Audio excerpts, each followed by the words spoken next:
안녕하세요. 오늘도 주님 안에서 믿음으로 꽉 찬 알곡이 되기 위해 성경 묵상의 시간을 허락하신 하나님께 감사와 영광을 올려드립니다. 2월 25일 화요일 묵상 말씀을 시작하겠습니다. 오늘의 제목은 믿음의 집을 굳게 세우는 길입니다. 산 아래 가르침의 후반부는 여러 비유들로 장식됩니다. 맹인의 비유, 티와 들보의 비유, 나무와 열매의 비유로 원수까지도 사랑하라는 예수님과 율법을 왜곡해서 가르치는 종교 지도자들을 암묵적으로 대조하십니다. 오늘 본문 누가복음 6장 39절에서 49절까지의 말씀을 함께 듣겠습니다. 또 비유로 말씀하시되 맹인이 맹인을 인도할 수 있느냐? 둘이 다 구덩이에 빠지지 아니하겠느냐? 제자가 그 선생보다 높지 못하나 무릇 온전하게 된 자는 그 선생과 같으리라. 어찌하여 형제의 눈 속에 있는 티는 보고 내 눈 속에 있는 들보는 깨닫지 못하느냐? 너는 내 눈 속에 있는 들보를 보지 못하면서 어찌하여 형제에게 말하기를 형제여 나로 내 눈 속에 있는 티를 빼게 하라 할 수 있느냐? 외식하는 자여 먼저 내 눈 속에서 들보를 빼라. 그 후에야 내가 밝히 보고 형제의 눈 속에 있는 티를 빼리라. 못된 열매 맺는 좋은 나무가 없고 또 좋은 열매 맺는 못된 나무가 없느니라. 나무는 각각 그 열매로 아나니 가시나무에서 무화과를 또는 찔레에서 포도를 따지 못하느니라. 선한 사람은 마음에 쌓은 선에서 선을 내고 악한 자는 그 쌓은 악에서 악을 내나니 이는 마음에 가득한 것을 입으로 말함이니라. 너희는 나를 불러 주여 주여 하면서도 어찌하여 내가 말한 것을 행하지 아니하느냐? 내게 나와 내 말을 듣고 행하는 자마다 누구와 같은 것을 너희에게 보이리라. 집을 짓되 깊이 파고 주추를 반석 위에 놓은 사람과 같으니 큰 물이 나서 탕류가 그 집에 부딪히되 잘 지었기 때문에 능히 요동하지 못하게 하였거니와 듣고 행하지 아니하는 자는 주추 없이 흙 위에 집 지은 사람과 같으니 탕류가 부딪힘에 집이 곧 무너져 파괴됨이 심하니라. 오늘 우리에게 주시는 교훈은 무엇일까요? 39절에서 45절 말씀을 보시면 선생은 제자를 가르침으로 선도합니다. 제자는 선생의 가르침과 그와 관련된 선생의 모든 것을 따라가는 자들입니다. 즉, 선생은 인도자이고 제자들은 따르는 사람들입니다.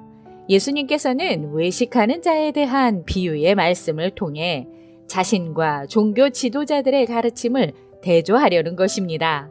원래 종교 지도자들은 사람들에게 율법을 가르치며 율법의 가치를 실천하도록 돕는 역할을 해야 합니다.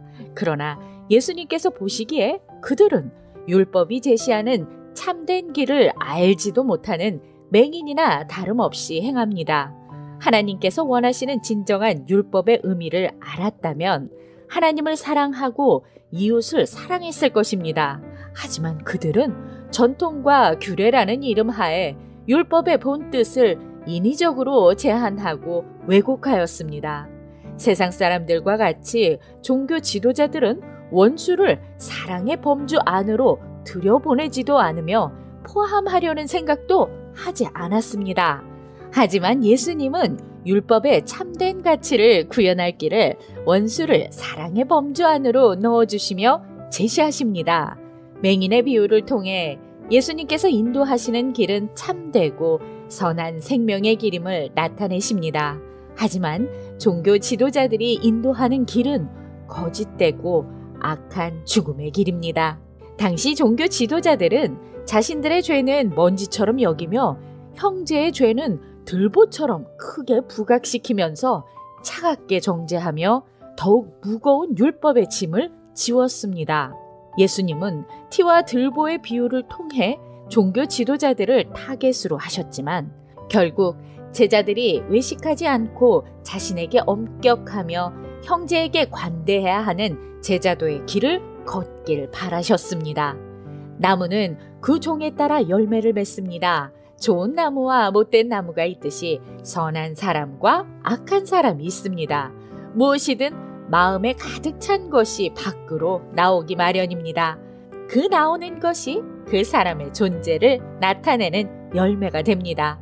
외식하는 자를 따르면 외식할 수밖에 없습니다. 예수님을 따르는 제자라면 원수를 사랑하는 삶을 살아야 합니다.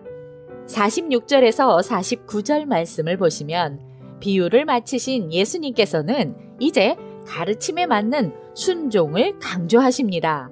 예수님을 주여라고 부르는 자들은 마땅히 예수님의 가르침대로 행해야 합니다. 눈으로 보기에는 믿는 자들의 신앙의 크기를 알 수도 참됨을 측량하기도 어렵습니다. 하지만 고난과 환난의 외부적인 요인들이 두 부류의 신앙인을 확인시켜주는 결정적인 요인이 됩니다. 주추를 반석 위에 세운 집이 외부적 재해를 견디어내듯이 들은 말씀대로 행하는 제자들이 고난 속에서 빛을 발하며 하나님의 역사를 경험할 수 있을 것입니다. 기도하겠습니다.